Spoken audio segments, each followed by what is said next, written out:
Il arrive que l'existence vous envoie des indices qu'il serait imprudent d'écarter. De petites choses qui ressemblent à de simples coïncidences fortuites, même lorsque vous n'êtes pas à leur recherche. Une tonalité différente dans le silence, un message qui aurait presque pu arriver, mais qui n'est finalement jamais venu. Une manifestation qui surgit précisément à l'instant où vous décidez d'aller de l'avant. Dans chaque processus relationnel, existe un instant très particulier de connexion profonde, où en apparence, rien n'a bougé. Pourtant, à l'intérieur, tout s'est transformé. Vous avez probablement ressenti une forme d'inquiétude durant quelques jours, ou peut-être plusieurs semaines. Une inquiétude qui ne relève pas de la peur, mais plutôt d'une certitude étrange. Comme si la densité de l'atmosphère autour de vous s'était modifiée. Comme si des souvenirs, des sensations, ou la présence inattendue de quelqu'un qui n'est pas physiquement là, vous parvenait soudainement. Je souhaite que vous preniez un instant pour respirer et écouter ce que votre cœur vous exprime depuis longtemps, même si votre esprit tente de l'étouffer. Car ce que vous allez entendre maintenant n'est ni une illusion, ni une coïncidence agréable. Ce que vous percevez est réel. Cette légère pression dans la poitrine, cette vibration différente, ne sont ni le fruit de l'imagination, ni un désir désespéré que les choses soient autrement. C'est la confirmation que le fil invisible entre deux consciences s'est resserré. Aujourd'hui, je veux vous parler de cette personne qui, bien qu'elle ait tenté de le contenir, ressent ce qu'elle ne peut plus dissimuler, même à elle-même, la véritable crainte de vous perdre. Ce n'est pas une peur névrotique de l'ego qui souhaite posséder, c'est quelque chose de bien plus profond et primordial, lorsque quelqu'un qui porte votre énergie dans son âme sent qu'il est réellement en train de vous perdre, quelque chose s'éveille en lui. C'est un réveil soudain, inconfortable et non désiré. Durant longtemps, cette personne a peut-être avancé dans la vie avec l'assurance arrogante que vous seriez toujours là, disponible, en attente, tenant une bougie allumée pendant qu'elle décidait s'il était sûr de s'approcher davantage. Mais la dynamique énergétique n'est pas statique. Au moment où vous changez, au moment où votre énergie cesse d'attendre, vous envoyez une onde de choc à travers la connexion qui a atteint le centre de leur réalité. Peu importe à quel point cette personne a essayé de le dissimuler, combien de fierté elle a construit ou combien de justifications rationnelles elle a créées pour éviter ses sentiments. Sur ce chemin, il y a un instant où l'âme cesse d'écouter l'esprit. À ce moment-là, l'âme entend le vide, entend l'absence, et fait face à la possibilité réelle, tangible et effrayante que vous ne fassiez plus partie de leur avenir. Et c'est exactement ce qui se passe en ce moment. Pendant que vous entendez ceci, vous n'avez pas besoin d'un appel manqué ou d'un long message pour savoir que c'est vrai. Vous le savez, car les connexions d'âme ne réagissent pas au calendrier ou à la logique, mais à la vibration. Et lorsque l'âme de l'autre personne sent qu'elle est sur le point de perdre son foyer énergétique, elle commence à bouger. Ce que vous apprendrez aujourd'hui vous aidera à comprendre pourquoi ce changement se produit exactement maintenant et pourquoi il vous touche si profondément. Nous pensons souvent que le silence signifie la fin, que la distance équivaut à l'oubli. Mais dans le monde énergétique, le silence est souvent l'espace même où se produisent les transformations les plus retentissantes. La personne qui semblait peut-être froide, distante ou confuse, entre maintenant dans une phase où la prise de conscience devient inévitable. Les distractions habituelles ne fonctionnent plus. Ignorer ses propres sentiments ne fonctionne plus. Quelque chose ou là pousse vers un mouvement inattendu. Une réaction qui ne provient pas de la volonté consciente, mais d'un besoin vital de restaurer l'équilibre que vous avez modifié par votre retrait. Mais pour comprendre pourquoi cette crainte de vous perdre est si forte, et pourquoi elle provoquera quelque chose d'inattendu, nous devons d'abord comprendre ce que vous avez fait. Peut-être sans vous en rendre compte, cela a changé les règles du jeu pour toujours. Si tu ressens ce changement, écris dans les commentaires le mot « changement ». Vous aussi vous changez. Et cela fait partie intégrante du tout. Pendant longtemps, votre énergie était probablement dirigée vers l'extérieur, toujours en mouvement constant vers cette personne. C'était une énergie d'attente, de doute, de questions permanentes. Peut-être avez-vous passé des nuits à vous demander « Est-ce qu'il ou elle ressent quelque chose ? Est-ce qu'il ou elle se souvient de vous ? Est-ce que votre présence a de l'importance ?»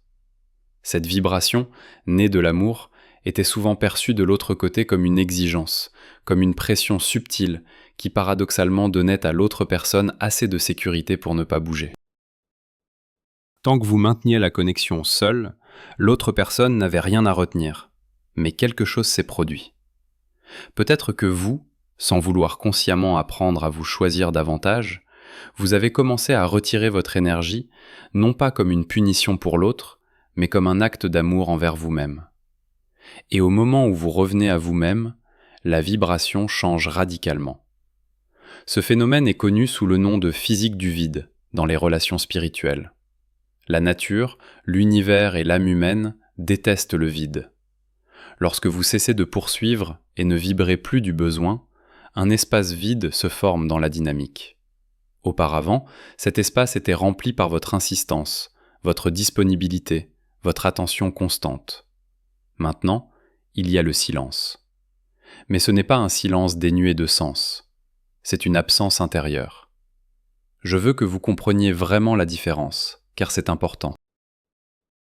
L'absence physique signifie que vous ne vous voyez pas. L'absence intérieure survient lorsque vous ne dépendez plus de sa validation. C'est le moment où vous lâchez prise mentalement et émotionnellement et vous concentrez sur votre centre. C'est précisément ce qui frappe actuellement l'autre personne. Parce qu'auparavant, vous lui donniez la certitude solide que vous étiez disponible. Imaginez deux personnes tenant une corde tendue. Si vous tirez toujours, l'autre doit seulement résister ou dériver, mais n'a pas besoin de faire d'efforts pour la retenir. Au moment où vous lâchez la corde pour prendre soin de vos mains, l'autre personne perd l'équilibre. Elle trébuche, sans le soutien manquant. Et ce soutien manquant devient un miroir de leur propre vérité. Sans votre énergie constante qui nourrissait leur ego ou leur sentiment de sécurité, cette personne est forcée de générer sa propre énergie, de faire face à sa propre solitude et de se demander pourquoi le monde devient soudainement froid. Il ou elle sent que votre énergie s'est réalignée, que votre cœur ne se livre plus comme avant, et cela secoue plus que n'importe quelle distance physique. L'absence émotionnelle est bien plus puissante que la verbosité verbale. Une personne peut s'habituer à ce que vous n'écriviez pas, peut s'habituer aux pauses, mais pas au fait de ne plus occuper la même place spéciale dans votre monde intérieur. À ce moment-là, la loi de l'équilibre entre en vigueur.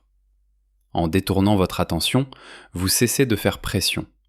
Et quand vous cessez de faire pression, l'autre cesse de fuir. Il n'y a rien contre quoi se défendre.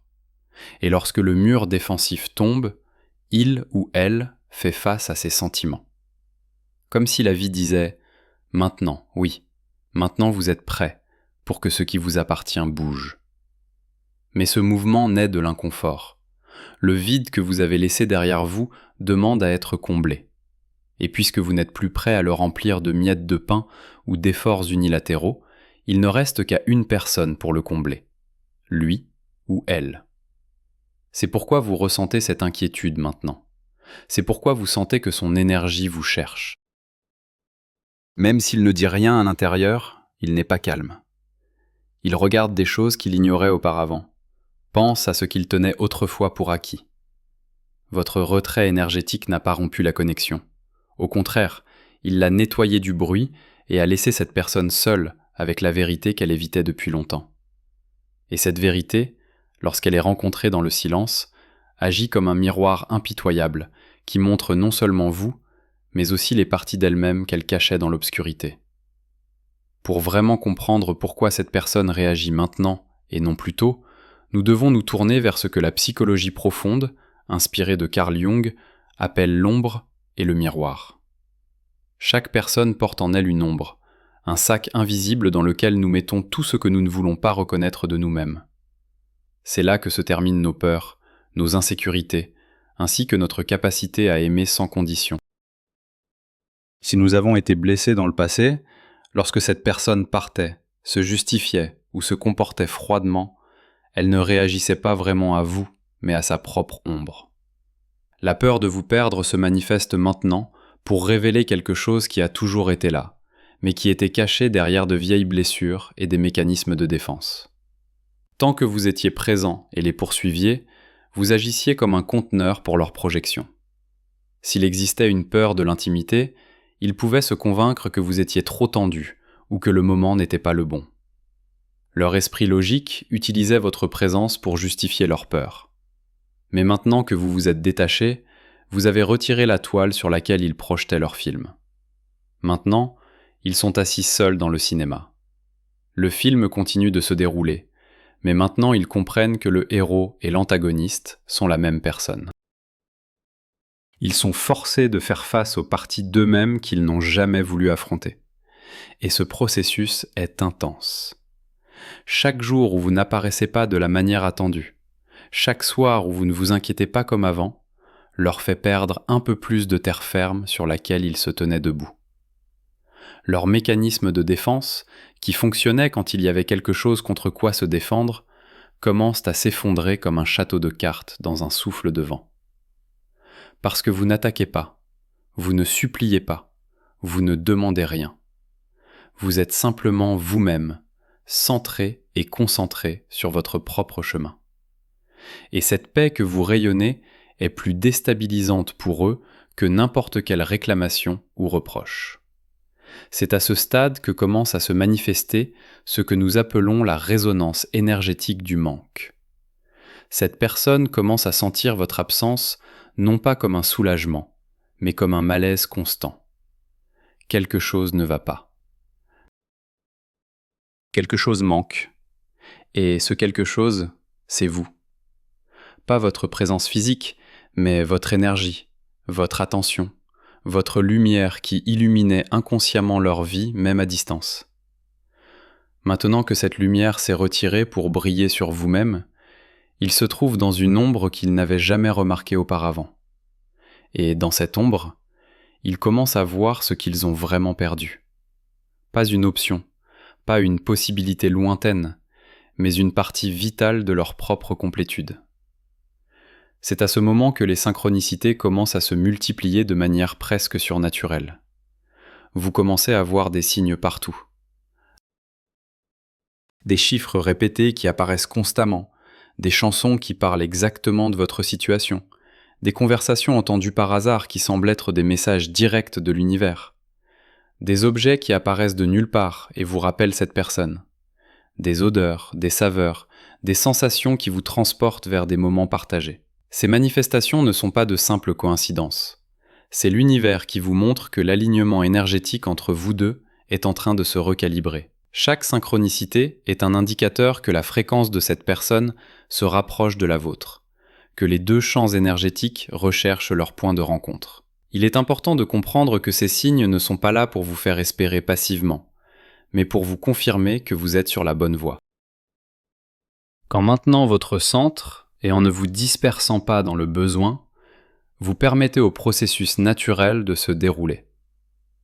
C'est comme si vous aviez planté une graine. Vous ne pouvez pas la faire germer en tirant dessus chaque jour.